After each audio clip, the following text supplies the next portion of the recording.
So Tracey, I give you the floor. Thank you very much.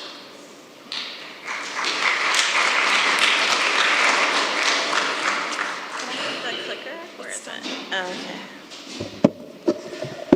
So to organize myself here, I've got my notes on my computer. We'll see how this goes. I have to click 2 things at once. So I want to say thank you again to the organizers for the opportunity to be here. So I'm Tracey Herbert. I am the CEO of First Peoples Cultural Council. I'm from Slacktaus First Nations, which is in the interior of British Columbia. And I've had the privilege of working with this organization since 2003.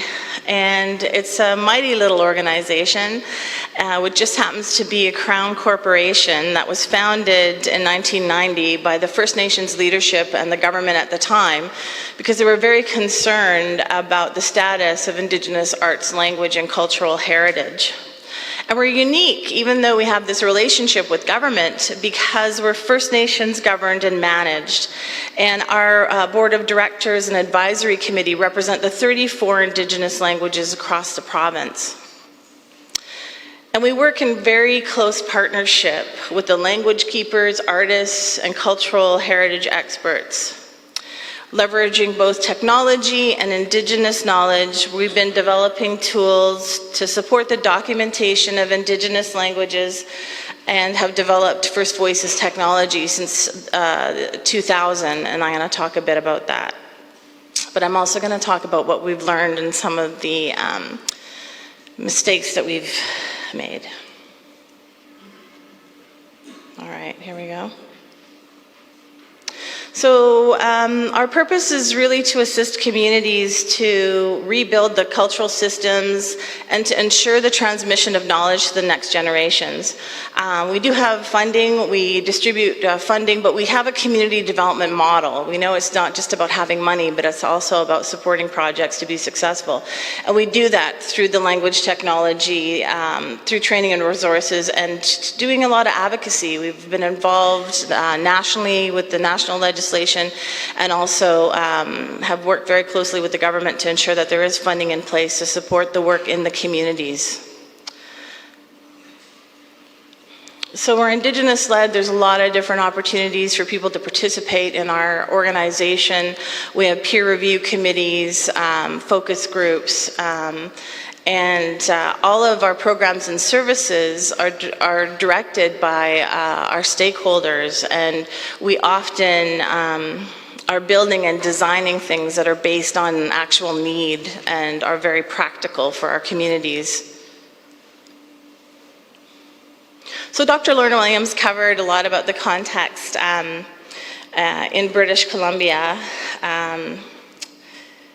And we have, for a few years now, since 2010, been collecting data with communities also in partnership on the status and the vitality of our languages. And every 4 years, we publish a document that details for each of our languages the number of speakers and the resources and curricula, et cetera, available for those as well. And this map is a map that we worked with all the tribes to develop, and it's a map that allowed our Indigenous peoples to name and describe our languages for the first time. There were lots of maps of our languages, but they were all developed and defined by outsiders.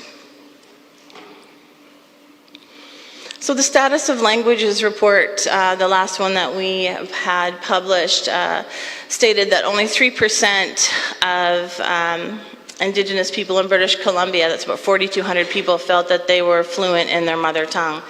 But as Lorna talked about this morning, there's been a lot of opportunity for language learning, and we have seen a great increase in the number of language learners. The technology program that I'm going to talk about is just one of 12 programs that we provide at First Peoples. Another wonderful thing that happened was we were able to advocate for increase in resources, and we were able to receive $50 million from the province of BC for 3 years for the languages of British Columbia. And this is, new funding has made a lot more opportunities available for us in terms of supporting communities and also really investing in our technologies. As well as I mentioned, the Canadian government has also passed Bill C-91, which is looking to protect the Indigenous languages of Canada, and has also announced funding. So, firstvoices.com, you know, we've been working in this technology for a long time, and it really came about when the local language teacher and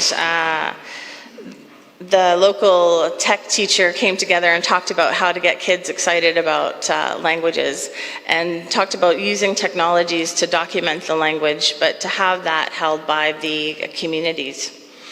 And we really thought it was important to support this idea, and we undertook the development of firstvoices.com because there's an urgent need to have a tool to enable Indigenous peoples to control and curate their own data, and to make that data accessible for language learning, and then to also be able to repurpose it into other tools, education tools that can be used in our schools.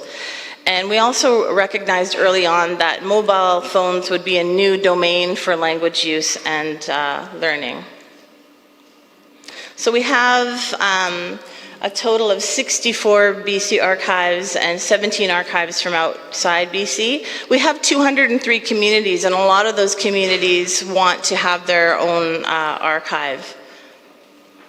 We also do a lot of training and support communities to use the First Voices tool to document their language. So it's got many benefits. It's open source, it's free for BC communities. With the money that we bring in, we provide large grants to communities to hire people within the community to train them and then to document the languages. What's really important to us is that the data ownership remains in the hands of communities.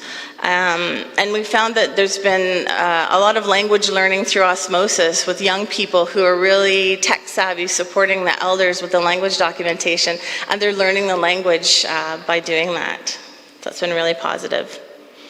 And we also have been able to pull the data once it's in the archive to create games, and then also Daniel, who's here, has worked on the ability to batch upload existing dictionaries and audio files. And I really want to acknowledge the linguists that are helping us in British Columbia, because they've been very generous with the dictionaries and allowing communities to use those.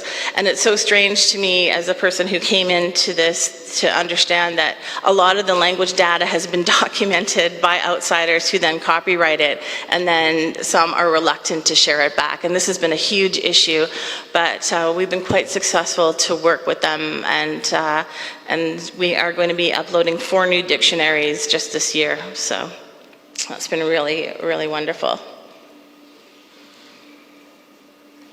So these last 2 slides, I just wanted to talk a bit about what we have to offer based on our experience, and this little bit of advice that we have for communities that may be starting out, just starting to work in tech. We really encourage people to get a mandate from communities before you start. 1 minute? Okay. Before you start working in languages, and then to ensure that you curate and control your own data, and be prepared to make a long-term commitment for supporting and investing in tech. This is not a one-off. Like, people get excited about developing an app. Well, guess what? It's broken in 6 months after you develop, as soon as iOS changes. And that you really need to stand your ground and be the leader on the projects, and help tech companies understand Indigenous peoples and our unique ways of being. And for tech companies, become an ally to Indigenous peoples and build long-term reciprocal relationships. What I mean by that is, in our experience, we partnered sometimes with small tech companies, and they would move away and go and do something else, and we would have something that we would need to fix, and they wouldn't be able to do that. So our data was captive then on this resource that was now broken. And then with the larger companies, it's like, sign this non-disclosure agreement. We're going to work with you, but over here in the dark, and then we'll have a launch. And then at that launch, you'll see what we built for you. Well, guess what? The data's all wrong. You've got all kinds of information up there about us. So it's been very, very challenging, and it's such a one-way street. And so I would really encourage tech companies to consider separating your work when you're working with Indigenous peoples and take a community development model and approach versus a business model. We're not a startup. We're not a market. We don't have money, most of us, so so don't call us a market. You're not gonna make money off of us. But what you can do is share your expertise and contribute toward the tech capacity. Host things for us and share your knowledge and abilities. And I encourage people to respect the values and expertise of Indigenous knowledge keepers. We are your equals. They are, our experts, and they should be acknowledged in that. And most importantly, please do not compete with Indigenous peoples for funding. This has happened a lot in Canada since the federal money's been announced. There's been mainstream organizations that are competing with Indigenous communities for funding. And they get it, and then they come to us for help because they don't know what to do. And it's been a very, very challenging year for our organization because of that. And again, where do you get your mandate from to mine data? Ensure if you're working with Indigenous languages that the communities are the ones that control that data. So just one last comment, sorry. So I just want to finish by saying that the work that we're doing in language revitalization is not a game, a scheme, or a PR opportunity. Our work is in response to address the cultural genocide that's been perpetrated on us in the past and the continued colonization of our languages online by projects that are not Indigenous-led. So if you're ready to value Indigenous people as experts on themselves and you're ready to challenge the status quo, we really welcome you to come and support us on this journey. Thank you very much.